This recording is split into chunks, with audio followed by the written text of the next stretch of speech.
Baylor football recruiting, but let's get to what Chad Jackson, Jovan Overshawn of Baylor Athletics, about the name, image, and likeness. We'll have some of this now, and we'll have 3 or 4 comments again at 4 o'clock. And the first one was not till nearly the end of the time. It was about an hour. So we broke it into certain pieces.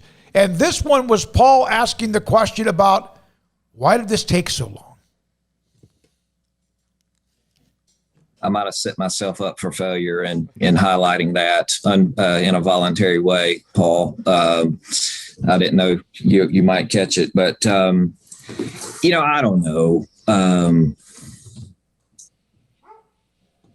It's an association. There is a formal legislative process. I apologize. I don't have the number of Division I schools off the cuff, but it's like 350 something. It's 350 or greater. There's already 3 divisions of the NCAA. You all know that. Not everybody agrees. I mean, it's that simple. It's a formal legislative process, and the proposals in the process, they percolate to the top, and then the association votes on it. And there have been a few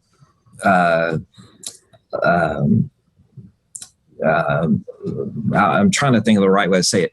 There have been a few proposals that have touched this loosely, but not directly head on.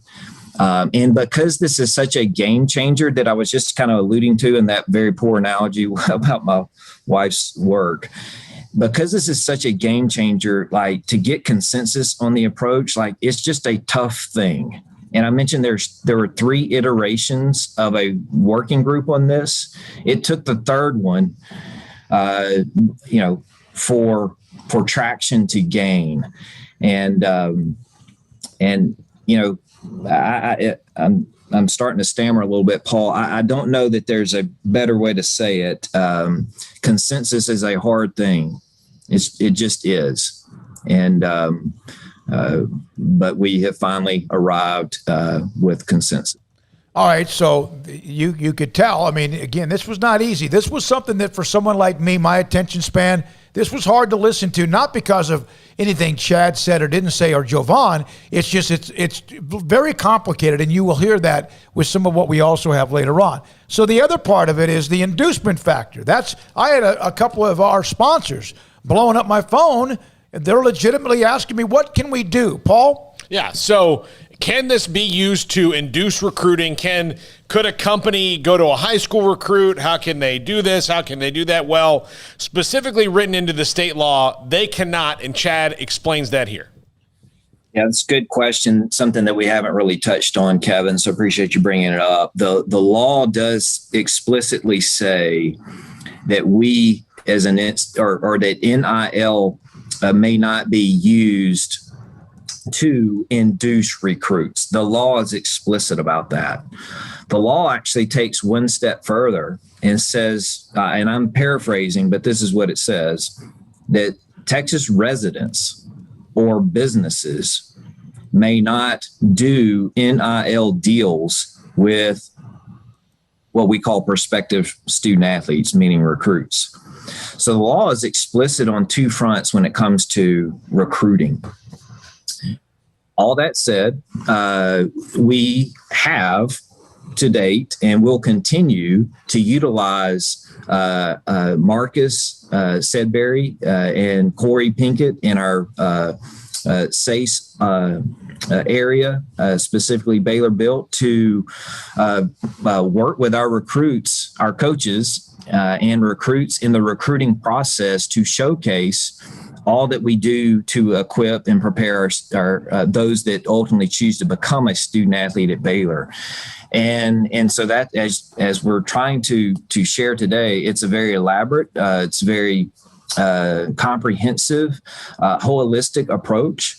And we have already been utilizing that component when we have recruits come onto our campus. Our coaches recruiting, and I don't want to take for granted, recruiting is beyond just the coaches doing the recruiting. We do our coaches. I can speak for Baylor. Our coaches are inclusive to utilize administrative units in the recruiting process as well. And a distinct highlight for us in the recruiting process is Baylor Built. So these systems that we're talking about, there's a fancy quality to them. Like they have a look to them. They have a hook to them in how we present them to our prospective student athletes. So it just continues to reinforce that we Baylor are prepared for this new era. Chad Jackson, again, athletic director of compliance for Baylor. And then there's the one that, to me, Reggie Bush has sent a note to the Heisman Trophy Trust. They've said, hey, whether you get the trophy back or not, it's going to be on the NCAA, because that was an NCAA decision. And there's a chance maybe he does. So what about what Reggie Bush got at Southern Cal? What about what SMU did back in the 80s? And yet again, what about Rhett Bomar and Big Red Sports? And what happened there? How much of that in today's NIL world is verboten? Certain component. That's a deep question. Certain components, yes. There cannot be inducement. That is clear. The fair market value is a phrase that has been utilized in the NCAA interim policy. But there are certainly aspects of some of those things that would be permissible. I'd prefer to talk less about others.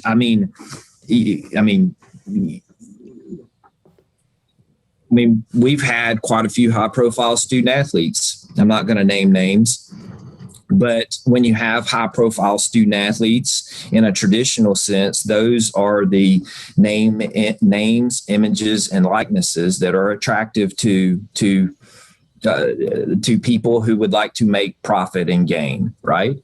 And so we have had, not going to give you a number, but we have had scenarios.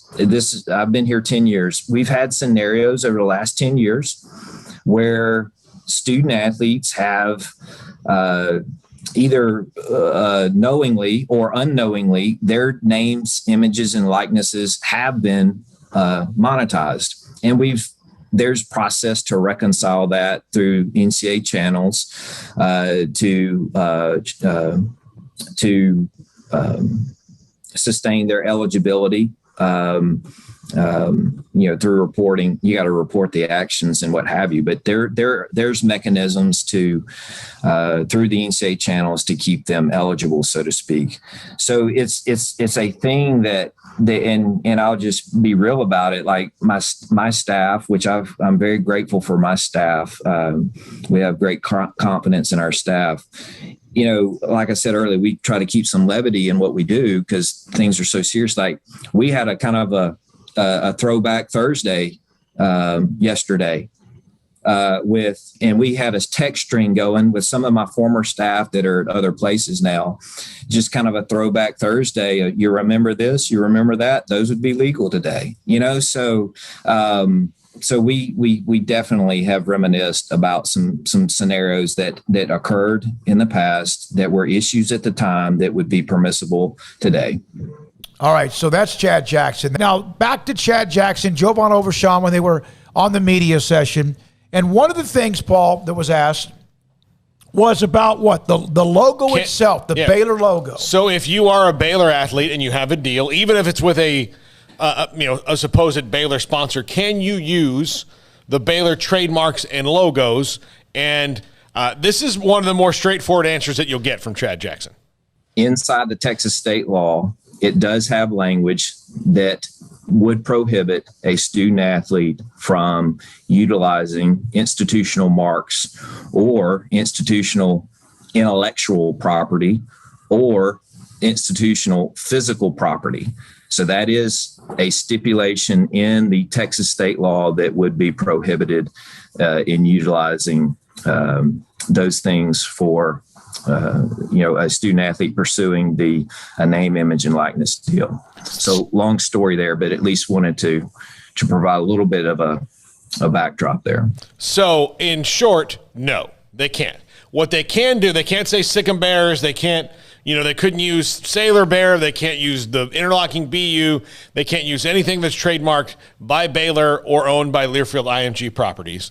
They cannot do that. What they can do is, if they're doing a commercial or something, it could say Treston Ebner, Baylor running back, because that is just the fact of life. Does that go for every school in Texas? That goes for every school in Texas. So even if you want to, you can't do it. Yeah. So even if like, let's say, for example, A&M's like, we're going to plaster our logo all over Haynes King, they can't really do that. Yeah. So we'll get to that in a second. There's another. It's so complicated. I'll tell you, if you are on the site, and I don't know if they've posted it up or not, they should.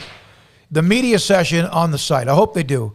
It is really, it's what Chad tried to do and what Jovan tried to do was hard. It wasn't easy. But again, it's still complicated, even if you hear where they're coming from. All right. So another sticky wicket of this is, okay, Baylor is a Nike school.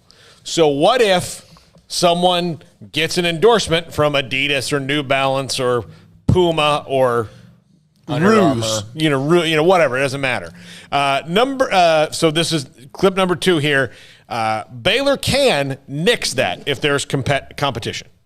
So one, I'll take the first shot, Javon, and you clean up if you need to. So the within the Texas law, it does stipulate that if there are conflicts with institutional policy or institutional contracts, then we as an institution could disallow such an NIL deal. So everyone knows we're a Nike school. Within the Nike contract, our student athletes, our staff are obligated to utilize Nike gear, apparel, equipment for practice, competition, what we would call official team activity. And so there's not going to be, so long as we're a Nike school, our student athletes are going to be wearing Nike gear in official team activities. And I actually use that as a little bit of a bridge just to maybe preempt or highlight. In the Texas state law, there is the phrase official team activities. That's a phrase that is in the Texas state law.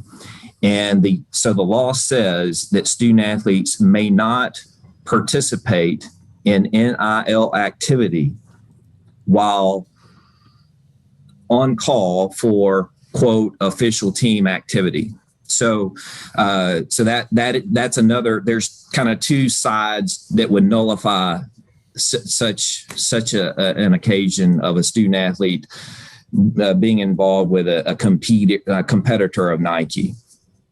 All right, so that's Chad Jackson answering that question. Then we brought this up yesterday, the honor code. Baylor's got theirs, Brigham Young has theirs, coffee, caffeine, whatever. And Baylor's got some of theirs. And the question was asked about, what about if something's a conflict with the university's honor code? And that would be, you are accurate from a Baylor standpoint, but also from a Texas law standpoint, it prohibits alcohol. There's a bit of a morality clause in there that references prohibition on alcohol, tobacco, gambling, adult entertainment, things of that nature. It's a pretty comprehensive list codified in the state law. So no one in the state of Texas should be endeavoring in those types of entities. So that's one of the things I wondered about was, I brought up prophylactics. That's what I thought was might be a thing because that's college kids. But the other thing I thought about in adult entertainment, believe me, there are plenty of strip clubs in the major cities that, could get a couple of guys because that's kind of in their wheelhouse budget-wise. And so that's prohibited. Beer is prohibited, even at schools that sell beer. So even if you're Texas A&M, whoever that sells beer at the stadium, a 21-year-old athlete could not endorse a beer or a liquor a wine, anything like that. Well, and I really don't want to see them doing that either. I mean, I know that college kids drink. I mean, that's not surprising, but I really don't want to see the SMU quarterback doing Coors Light commercials. Like, I got certain barriers. You know, if it happened, I wouldn't lose my mind over it and think, you know, the world is failing, but it doesn't seem right. Well, you know what I mean? Current pro athletes don't really do those very things rarely, either. yeah. So like to see, and definitely no gambling like that. That's totally off, board. Of course, tobacco, alcohol, gambling. I did think so. This means that Earl couldn't have done a Skull commercial when he was at UT as a running back. He had to wait. It's one of the best commercials ever. Yeah. So just a pinch between my cheek and gum. All right. Yeah. Now another one was, and I had somebody ask me this. A sponsor asked me this: can we hire athletes and just pay them whatever we want? And or what about family? That's a good question, Dave. So we all know that have been around the block. Student athletes may be employed by commercial entities. I'm starting my 23rd year in the business. Circa, don't quote me, but circa, I know we're being recorded, so maybe you will quote me. I don't know. But circa, you'll need to do your research. Circa 2002, 2003, actually, student athletes were not permitted to be employees. Those who've been around, you may remember that. Student athletes were not permitted. Then headcount sports, full scholarship sports were permitted to work, but they could only earn up to $2,000. And the non-headcount sports, meaning the sports that are what we call equivalency sports, they could earn unlimited. Well, then the doors opened up and all student athletes were able to work so long as they were paid, quote, the going rate. That was the NCAA legislation. That legislation is unchanged. Student athletes still may work. And David, as we processed our approach and, from the jump, we actually told ourselves, this is employment in a nutshell. I mean, name, image, and likeness, it's an employment. Either it's self-employment or you're being employed by a commercial entity. So it's just a different variation of something that was already permissible, being employment. I cut off the part about parents, but you had asked a question about can somebody hire their parents? And again, if their resume matches, the job matches, and they're paid the going rate, then yes. Yeah, so if it's a mechanic and you've never even filled up your car with gas, it would be tough to kind of clear that with your compliance office. Yeah. All right, and Craig, finally to your question about the co-use of the trademark. So one of the things I wondered, and I think this is the one thing I thought maybe people would do, is that if Baylor's a Nike school and I'm a Nike athlete, then can they do a promotion together with us? That is actually not only a no, but a hard no. And you hear the explanation for that here. Okay, that's a really really insightful question. The short answer is no. The law says that an institution may not arrange an NIL deal with on behalf of a student athlete. So arrangement also means, and that's a standalone stipulation of the law. Another standalone stipulation of the law is that we as an institution may not provide compensation to a student athlete. So there will be no ability to do a joint venture, institution and student athlete, with a commercial endeavor. The institution will continue forward with our alignment and pursuing partnerships that we're grateful and indebted to. But the student athletes, they're going to be on their own in pursuing these deals. And so that takes us back to the disclosure piece. And then we vet it out to ensure that everything's on par. To clarify, it's absolutely okay, meaning permissible, for a student athlete to refer to themselves as being a Baylor student athlete. That's fine, but they would not be able to utilize Baylor marks in an NIL deal. All right. we tried to get as many questions in. There were 25 or 30. Everyone has good stuff across the board, and we tried to bring you at least most of the chunks of what was said. Yeah, I mean, it's provides some clarity. I mean, I think it's a lot less complicated than it's probably being made out to be. I think really the hardest part is just going to be the schools keeping track of everything and trying to police all these outside influences that can, find you in any way. They can DM you in 5 different apps. They can, find your phone number. They can do whatever. So, yeah, so long as you're keeping it above board and you're keeping your eyes on those who are, talking to your athletes, I think you should be fine. Especially if you don't have a state law on the books. And I will continue to do this. I will bag on the Texas State Legislature and some of the ridiculous things. But based on what we heard today, the law is very comprehensive and thorough and looks to have, stood and asked questions. I think the first pass of the California law, I remember when I read it, didn't really do it. It was basically one of those California things where it's like, this is a thing we don't like. We're changing it. Yeah. And then well, what about this? So then they've made, because I think people did come back at them and said, look, you can't just have no details. They made the details. But did you play the part, and I may have been returning one of the guest response from them, the part where Chad got a phone call? No. Okay, so he's wrapping up this conversation with us. Craig, this is hilarious. It is. And he was trying to explain to me, I think it might have been the Reggie SMUs, Bush and all that stuff, and he says, and even right now at this time, I'm getting my phone is blowing up from someone that I know who has contacted me about an NIL agreement he wants to sign. So his phone, and he said this is much more difficult for everybody involved in compliance, where you would think it might be easier. Just let them run, but you can't. It used to be the answer, as he said, Paul, remember, was just say no.